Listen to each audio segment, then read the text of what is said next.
इस लड़की ने एक नजर में देख लिया कि जिस पेंटिंग की नीलामी हो रही थी उसके नीचे कोई दूसरी पेंटिंग छुपी हुई है। उसने तुरंत उस हिडन इमेज को सीईओ को डिस्क्राइब किया और पूछा कि वो पेंटिंग कितनी की हो सकती है। सीईओ हैरान हो गया और माना कि वो एक लेजेंडरी पेंटर की लॉस्ट पेंटिंग है जिसकी वैल्यू है $1 करोड़।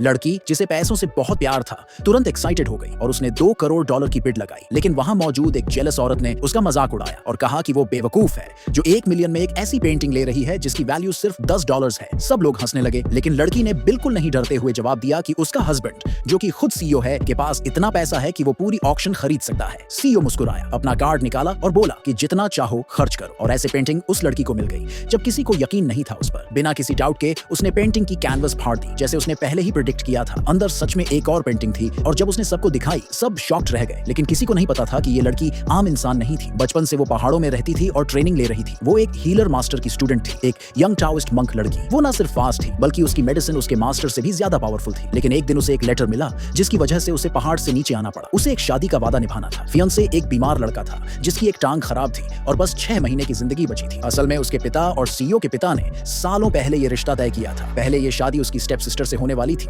जो खुश हो जाती अगर लड़का रिच और हेल्थी होता। लेकिन जैसे ही उसे लड़के की कंडीशन का पता चला उसने साफ मना कर दिया और उसकी स्टेप मॉम ने डोट के लालच में उसके पिता को मना लिया कि बड़ी बेटी यानी टाओइस्ट लड़की को भेज दिया जाए। सीईओ ने जैसे ही उसे देखा उसने एनुअलमेंट कॉन्ट्रैक्ट पकड़ा दिया और कहा कि डोट वापस करो। लेकिन जैसे ही लड़की को पता चला कि डोट मिलियन में है उसने बिना सोचे कॉन्ट्रैक्ट फाड़ दिया। उसने कहा कि उसे शादी तोड़नी नहीं है। सीईओ ने सिर हिलाया। उसे लगा लड़की को सिर्फ पैसे से मतलब है। हाँ, ये बात भी थी कि लड़की ने उसे हाल ही में ठीक किया था तो शायद वो इतनी बुरी नहीं थी। वैसे भी उसे किसी से कोई फीलिंग्स नहीं थी तो वो सोचने लगा कि इस लड़की से शादी कर सकता है और अपनी दादी को जवाब दे सकता है। उसने प्रपोज किया कि कल ही शादी कर लेते हैं। सब खुश हो गए। फिर सीईओ ने अपने असिस्टेंट से पूछा कि उसे उस लड़की के बारे में क्या लगता है। लेकिन उसी टाइम लड़की एकदम तेजी से गायब हो गई। इस बात ने सीईओ की क्यूरियोसिटी और बढ़ा दी। अगले दिन सब लोग शादी का रजिस्ट्रेशन करने का वेट कर रहे थे लेकिन लड़की नहीं आई। सबको लगा कि वो भाग गई है। तभी वो एंट्री मारती है एक बड़ी सी फूलों वाली जैकेट पहनकर। सीईओ की आंखें फटी की फटी रह गई और उसका असिस्टेंट पानी पीते हुए हंसी में उसे बाहर ही निकाल बैठा। लड़की का स्टाइल बहुत अजीब था लेकिन कुछ तो चार्मिंग भी था उसमें। सीईओ हंसते हुए अपने असिस्टेंट से बोला, अपनी एक शर्ट दे दो इससे। फिर लड़की ने चेंज किया और दोनों मिलकर मैरिज रजिस्टर करवाने चले गए। जब लड़की खुश होकर अपना मैरिज सर्टिफिकेट देख रही थी तो सीईओ ने असिस्टेंट से कहा कि कल हम एक ऑक्शन में जाएंगे जो हीलर मास्टर के स्टूडेंट ने रखी है। उसे उस मास्टर को ढूंढना था ताकि वो ठीक हो सके। लड़की ने जैसे ही ये सुना उसे नाम कुछ जाना पहचाना लगा और उसने पूछा कि क्या ये उसकी बीमारी की वजह से है। सीईओ ने सच सच बता दिया कि अगर उसे वो मास्टर नहीं मिला तो बस 6 महीने की जिंदगी बाकी है। फिर उसने लड़की से पूछा कि क्या उसे शादी करने का रिग्रेट है। लेकिन लड़की ने पूरी कॉन्फिडेंस से कहा, मैं तुम्हें ठीक कर सकती हूँ। उसे यकीन नहीं हुआ। लेकिन तभी कुछ दूर एक औरत एक्सीडेंट में टकरा गई। लड़की ने तुरंत एक गोली निकाली और असिस्टेंट को दी। कहा कि उसे खिला दो। असिस्टेंट थोड़ी देर हेजिटेट किया लेकिन फिर बात मान ली। जैसे ही गोली औरत के मुंह में डाली वो तुरंत होश में आ गई। सब लोग हैरान रह गए।